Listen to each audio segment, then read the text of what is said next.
We have the me generation, the X, the Y, and now the I. Dr. Nick joins us with more. The I generation.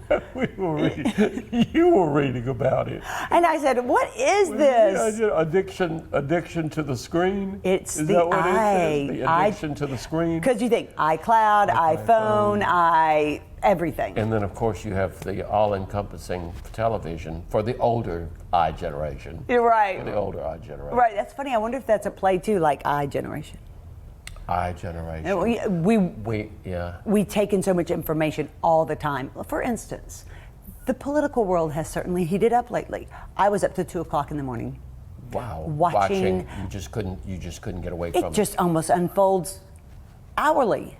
And some days it does. Every hour. I mean, from 8 o'clock in the evening, there'll be more and more and breaking news, and I just can hardly wrap my brain around it. So part of that is understanding, and part of it is just the different people that they're interviewing, but that's silly. I couldn't take my eyes off the TV. It is silly, but Whitney, it really struck a chord in me though when we were kind of reflecting on it, because I do think that there is a very, very strong propensity to be looking at this, or to be looking at the TV. Or to be looking at anything that's computer somehow screen, a right. computer screen. Right. Perfect. Another perfect example. And again, it's just, I think it's just so interesting because it's one of those challenging things that says I need to be looking at people too, and I need to be looking in the eyes of people.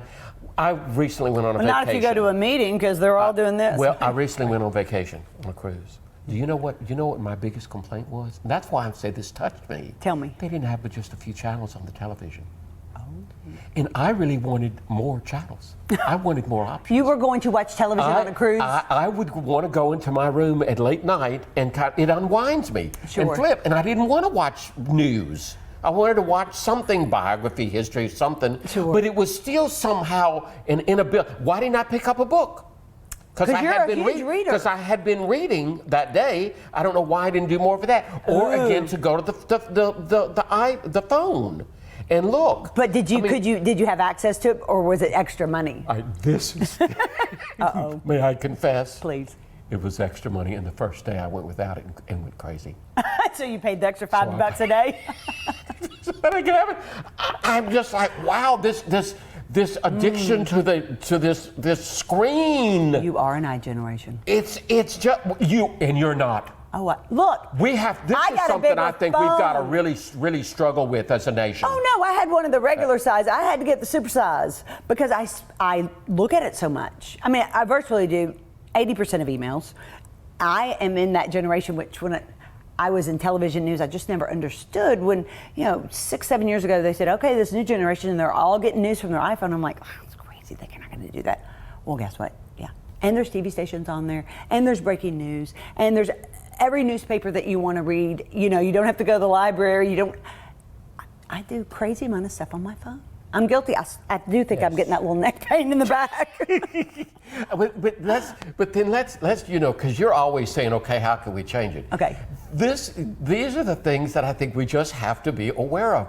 Memorial Day came around. I told you that I wanted to come over here and swim. Yes. I didn't want to see news or do anything but lay out, get in the water. Yes. And sit in the shade since I have to watch the sun. It rained. And I said, well, why don't Ado Public clear it by the afternoon? I never heard from you. It didn't clear up. But let me tell you what I did that you'd be proud of me for. Tell me. I cleaned the closets. Bravo. Now, I'm telling you, I would have much rather sat around and watched TV. True. Or read, but I said, I gotta get in there. Whitney, I felt it's such, know how good it feels because you do it. And I need to do it again. You do it. But I'm just saying things like this that are really very therapeutic and good for us to get out into the yard, to, pull out an instrument, to pull out a book, do journaling, get away from the screen. I think it is a powerful message for all of us in this culture. Get away from the screen. I'm going to tell you something frightening. Okay? I don't feel very productive if I am not looking at this often. I feel like I'm neglecting emails, I'm neglecting text messages, I'm neglecting following the news, I'm neglecting things. When I go out in my yard and work for 2 or 3 hours, which I love, I feel almost guilty, like it's a guilty pleasure. Like I'm not learning something, I'm not interacting with something, I'm not responding, I'm being lackadaisical about responsibilities because of this. Yeah. Now, isn't that a little frightening? Well, what really surprises me about what you're saying is that you're smart. And when I say smart, I mean so much of what is on the screen and so much of what we think is on the phone is so nonsensical and so unbelievably boring. I mean, I'm watching TV, the screen, and I see 5 different segments on Tiger Woods trying to walk. Does that really mean anything to me? Do I need to watch Tiger Woods try to walk? Over and over and over. Over and over and over again. There's a sickness, Whitney, in the media. And we get trapped into it. And I think we are trapped. I think, although I mean, I'm surprised that you say it, I think one of the reasons why I get caught up in it is I'm looking for the next drama. I'm looking for the next shoe to fall. I'm looking for the next tragedy. And I think that's very questionable.